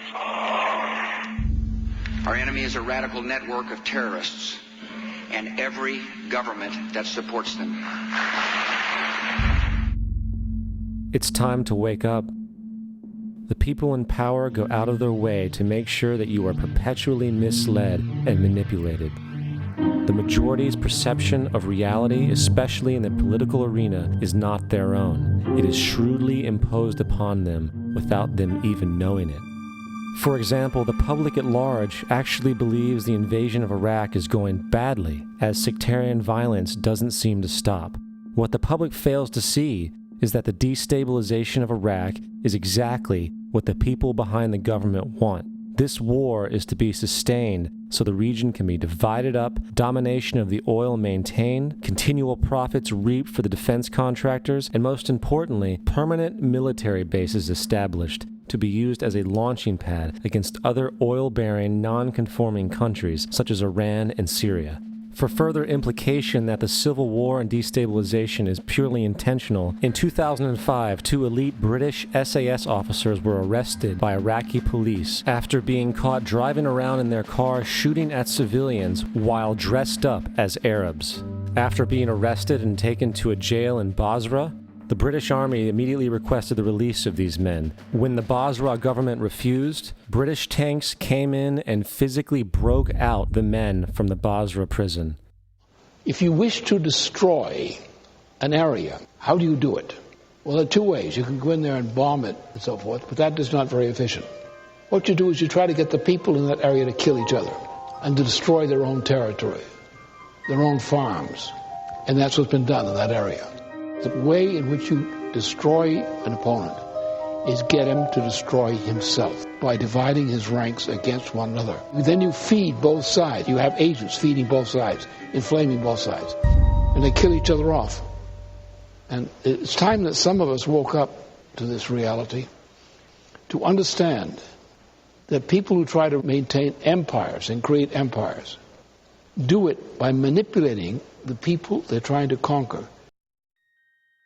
You might want to ask yourself why the entire culture is utterly saturated with mass media entertainment from all sides, while the educational system in America continues its stupefying downward slide since the U.S. government decided to take over and subsidize the public school system. What your government pays for, it gets. When we understand that, then we look at government-financed institutions of education and see the kind of students and the kind of education that's being turned out by these government-financed schools. Logic will tell you that if what is being turned out in those schools was not in accord with what the state and the federal government wanted, then it would change it. The bottom line is that the government is getting what they have ordered. They do not want your children to be educated. They do not want you to think too much. That is why our country and our world has become so proliferated with entertainments, mass media, television shows, amusement parks, drugs, alcohol, and every kind of entertainment to keep the human mind entertained, so that you don't get in the way of important people by doing too much thinking. You had better wake up and understand that there are people who are guiding your life and you don't even know it. We're in a lot of trouble because you people and 62 million other Americans are listening to me right now, because less than 3% of you people read books. Because less than 15% of you read newspapers. Because the only truth you know is what you get over this tube. Right now, there is an entire generation that never knew anything that didn't come out of this tube. This tube is the gospel, the ultimate revelation. This tube can make or break presidents, popes, prime ministers. This tube is the most awesome goddamn force in the whole godless world. And woe is us if it ever falls into the hands of the wrong people. And when the largest company in the world controls the most awesome goddamn propaganda force in the whole godless world, who knows what shit will be peddled for truth on this network. So you listen to me. Listen to me. Television is not the truth. Television is a goddamn amusement park. Television is a circus, a carnival, a traveling troupe of acrobats, storytellers, dancers, singers, jugglers, sideshow freaks, lion tamers, and football players. We're in the boredom-killing business. But you people sit there day after day, night after night, all ages, colors, creeds. We're all you know. You're beginning to believe the illusions we're spinning here. You're beginning to think that the tube is reality and that your own lives are unreal. You do whatever the tube tells you. You dress like the tube. You eat like the tube. You raise your children like the tube. You even think like the tube. This is mass madness, you maniacs. In God's name, you people are the real thing. We are the illusion. The last thing the men behind the curtain want is a conscious, informed public capable of critical thinking, which is why a continually fraudulent zeitgeist is output via religion, the mass media, and the educational system. They seek to keep you in a distracted, naive bubble, and they are doing a damn good job of it. In 2005, an arrangement between Canada, Mexico, and the United States was made.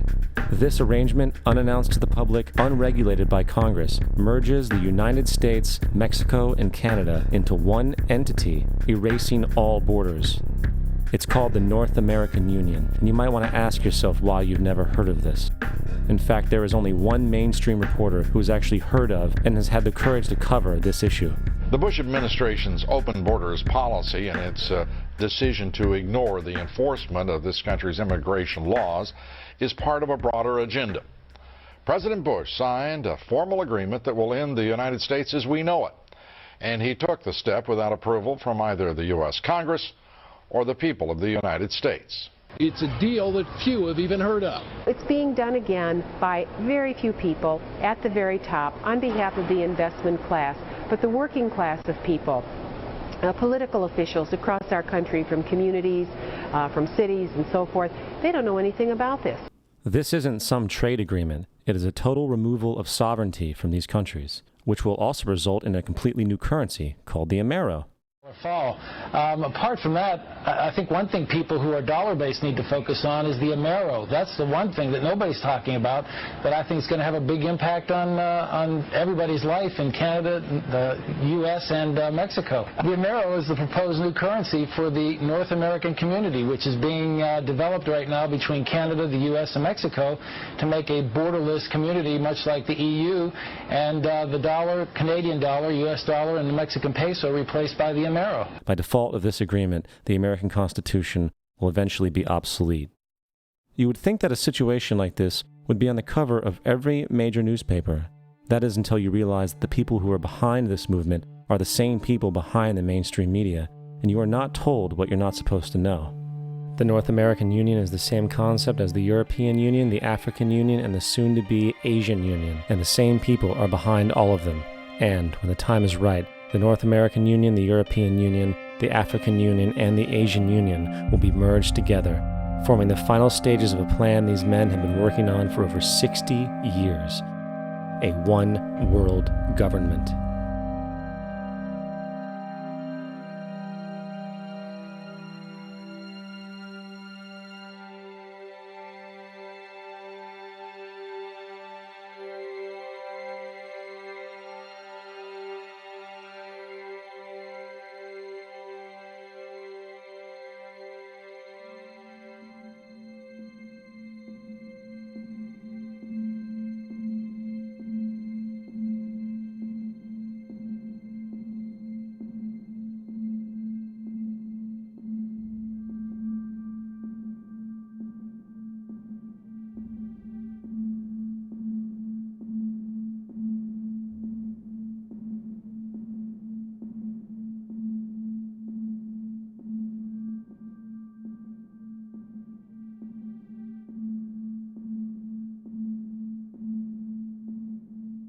One bank, one army, one center of power.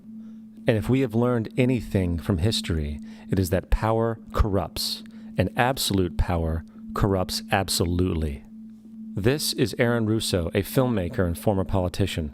To his left is Nicholas Rockefeller of the infamous Rockefeller banking and business dynasty. After maintaining a close friendship with Nicholas Rockefeller, Aaron eventually ended the relationship, appalled by what he had learned about the Rockefellers and their ambitions. I got a call one day from an attorney woman I knew, and she said, "Would you like to meet one of the Rockefellers?" I said, "Sure, I'd love to." And we became friends, and he began to divulge a lot of things to me. So he said to me one night, he said that there's going to be an event there, and out of that event, you're going to see we're going to go into Afghanistan, so we can run pipelines from the Caspian Sea. We're going to go into Iraq to take the oil and establish a base in the Middle East, and we're going to go into Venezuela and try and get rid of Chavez. And the first two they've accomplished. Chavez they didn't accomplish. And he said you're going to see guys going into caves looking for looking for people that they're never going to find. You know, he was laughing about the fact that you have this war on terror. There's no real enemy. He's talking about how by having this war on terror, you can never win it because it's an eternal war. And so you can always keep taking people's liberties away. And I said, how are you going to convince people that this war is real? He said, but the media. The media can convince everybody it's real. I mean, you know, it's just that you keep talking about things. You keep saying it over and over and over again, and eventually people believe it. You know, you created the Federal Reserve in 1913 through lies. You create 9/11, which is another lie. Through 9/11, then you're fighting a war on terror, and now all of a sudden you go into Iraq, which was another lie, and now they're going to do Iran. You know, and it's all one thing leading to another, leading to another, leading to another. Now, I would say, what are you doing this for? What's the point of this thing? You have all the money in the world you ever want. You have all the power. I said, you know, you're hurting people. It's not a good thing. And he would say, what do you care about the people for? Take care of yourself and you take care of your family. And then I said to him, what are the ultimate goals here? He said, the ultimate goal is to get everybody in this world chipped with the RFID chip and have all money be on those chips and everything on those chips. And if anybody wants to protest what we do or violate what we want, we just turn off their chip.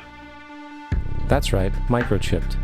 In 2005, Congress, under the pretense of immigration control and the so-called war on terrorism, passed the REAL ID Act, under which it is projected by May 2008, you will be required to carry around a federal identification card, which includes on it a scannable barcode with your personal information. However, this barcode is only an intermediary step before the card is equipped with a VeriChip RFID tracking module, which will use radio frequencies to track your every move on the planet. If this sounds foreign to you, please note that the RFID tracking chip is already in all new American passports. And the final step is the implanted chip, which many people have already been manipulated into accepting under different pretenses. We have a Florida family who are really pioneers in a brave new world. They have volunteered to be the first ever to have microchip identification devices implanted into their body. After 9/11, I was really concerned with the security of my family. I wouldn't mind having something planted permanently in my arm that would identify me. In the end, everybody will be locked into a monitored control grid where every single action you perform is documented. And if you get out of line, they can just turn off your chip, for at that point in time, every single aspect of society will revolve around interactions with the chips. This is the picture that is painted for the future if you open your eyes to see it. A centralized one-world economy where everyone's moves and everyone's transactions are tracked and monitored, all rights removed. The most incredible aspect of all. These totalitarian elements will not be forced upon the people. The people will demand them. For the social manipulation of society through the generation of fear and division has completely detached humans from their sense of power and reality. A process which has been going on for centuries, if not millennia. Religion, patriotism, race, wealth, class, and every other form of arbitrary, separatist identification and thus conceit has served to create a controlled population, utterly malleable in the hands of the few. Divide and conquer is the motto, and as long as people continue to see themselves as separate from everything else, they lend themselves to being completely enslaved. The men behind the curtain know this, and they also know that if people ever realize the truth of their relationship to nature and the truth of their personal power, the entire manufactured zeitgeist they prey upon will collapse like a house of cards.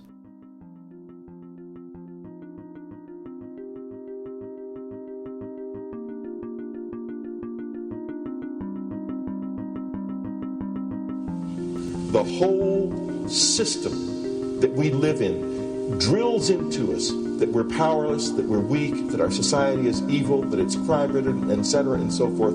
It's all a big, fat lie. We are powerful, beautiful, extraordinary. There is no reason why we cannot understand who we truly are, where we are going.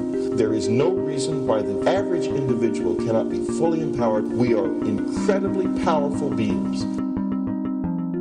You know, I think I spent 30 years of my life, in the first 30, trying to become something. I wanted to become good at things. I wanted to become good at tennis. I wanted to become good at school and grades and everything I kind of viewed in that perspective. I'm not okay the way I am, but if I got good at things, I realized that I had the game wrong.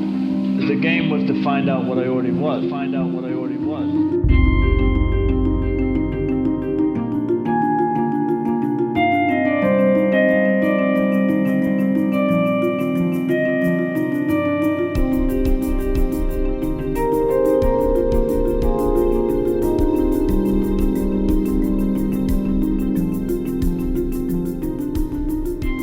Now, in our culture, we've been trained for individual differences to stand out. So you look at each person, immediately it is brighter, dumber, older, younger, richer, poorer, and we make all these dimensional distinctions, put them in categories, and treat them that way. And we get so that we only see others as separate from ourselves in the ways in which they're separate. And one of the dramatic characteristics of experience is being with another person and suddenly seeing the ways in which they are like you, not different from you, and experiencing the fact that which is essence in you and which is essence in me is indeed one. The understanding that there is no other. It is all one. And I wasn't born Richard Albert, I was just born as a human being, and then I learned this whole business of who I am and whether I'm good or bad or achieving or not, all that's learned along the way.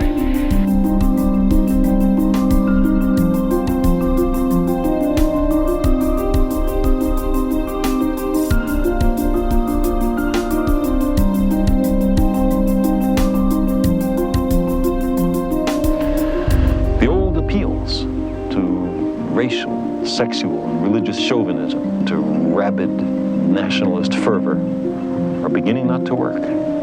A new consciousness is developing which sees the earth as a single organism and recognizes that an organism at war with itself is doomed.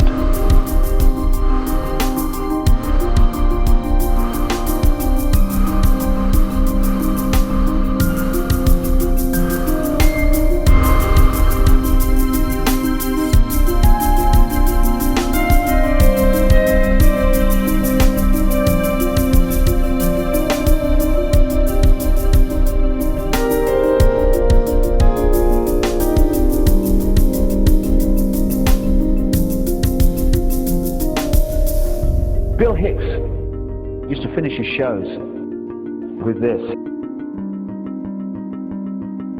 Life's like a ride in an amusement park. And when you go on it, you think it's real, because that's how powerful our minds are. And the ride goes up and down and round and round. It has thrills and chills, and it's very brightly colored. And it's very loud, but it's fun for a while. Some have been on the ride for a long time, and they begin to question, is this real, or is this just a ride? And other people have remembered, and they come back to us and they say, hey, don't worry. Don't be afraid ever, because this is just a ride. And we kill those people. Shut him up. I've got a lot invested in this ride. Shut him up. Look at my furrows of worry. Look at my big bank account. My family. This has to be real. It's just a ride.